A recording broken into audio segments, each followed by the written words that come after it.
গাধাকে সৃষ্টি করার পর তাকে বলা হলো সকাল থেকে সন্ধ্যা পর্যন্ত তাকে ক্লান্তিহীন পরিশ্রম করতে হবে,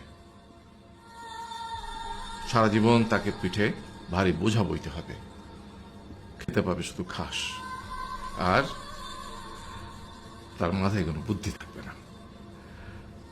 তার আয়ু হবে 50 বছর।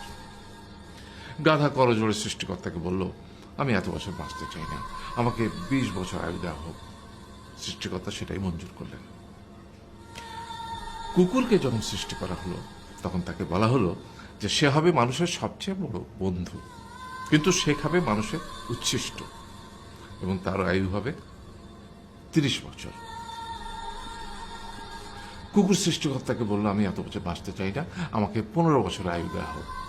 সেটাই মঞ্জুর করা হলো। এরপর বানরকে বলা হলো, তুমি শুধু গাছের এ ডাল থেকে ও ডালে ঝুল খাবে এবং নানান রকম ফন্দি ফিকির করে মানুষকে আনন্দ দিবে, তোমার আয়ু হবে 20 বছর। মানুষ বলল, আমি 20 বছর বাঁচতে চাই না, আমাকে 10 বছর দেওয়া হোক। সেটাই মঞ্জুর করা হলো। এবার এলো পুরুষ মানুষের পালা। তাকে বলা হলো যে তুমি হলে প্রাণীকুলের মধ্যে সবচেয়ে বিচক্ষণ এবং বুদ্ধিমান, সেই জন্য তোমাকে প্রাণীদের শিরোমণি করা হলো এবং তোমার আয়ু হবে 20 বছর।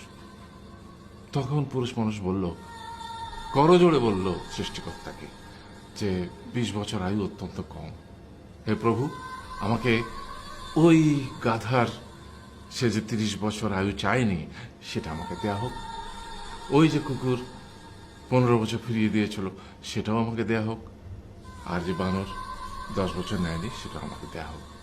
20 বছর অত্যন্ত কম, আমি দীর্ঘদিন বাঁচতে চাই। সৃষ্টিকর্তা সেটাও মঞ্জুর করলেন। তারপর কি হলো? সেই থেকে ছেলেরা পুরুষ মানুষ হিসেবে বাঁচে 20 বছর, তারপরের 30 বছর সংসারের বোঝা পিঠে করে বয়ে বেড়ায়, সেটা কার মতো? গাধার মতো। তারপরের 15 বছর সে তার ছেলে মেয়েরা যা দেয় সেই রকম ঠিক কুকুরের মতো উচ্ছিষ্ট খেয়ে বাঁচে। আর তারপরে বৃদ্ধ বয়সে ঠিক বানরের মতো, যেমন গাছের এডাল থেকে ওডাল ঝুল খায় বানর, তেমনি এই ছেলের বাড়ি থেকে ওই ছেলের বাড়ি, আর নানান রকম ফন্দি ফিকির করে তার নাতি নাতনিদের আনন্দ দেওয়ার চেষ্টা করে।